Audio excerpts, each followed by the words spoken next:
Detroit Pistons are just 1-11 in the month of March as they host the Raptors on Friday. Jose Calderon inviting his former Raptor teammates into Detroit. And Andre Drummond back in action after missing 22 games with a fractured back. And they waste no time going to the rookie out of UConn in the post. He gets the hook to go, 11-4 in favor of the Pistons.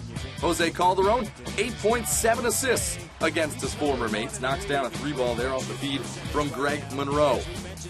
Toronto, athletic team getting out in transition. Terrence Ross to Landry Fields for the jumper. Raptors pull within one midway through the second.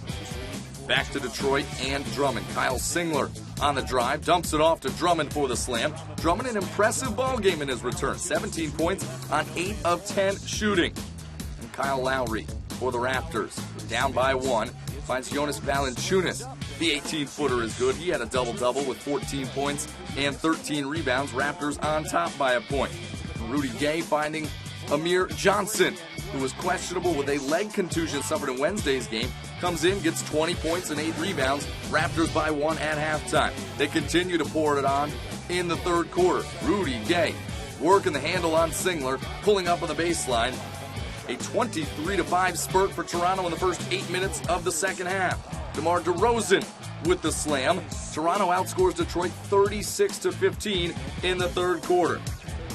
Speaking of, Rudy Gay, a big part of that. He had 19 of his 21 points in the third.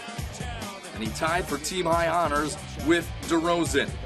Goes on the drive baseline, hangs, and hits. He had 21 on 10 of 20 from the floor. Raptors win 99-82 on the road, snapping a 5-game losing streak. Meanwhile, the Pistons have lost 8 straight at the Palace.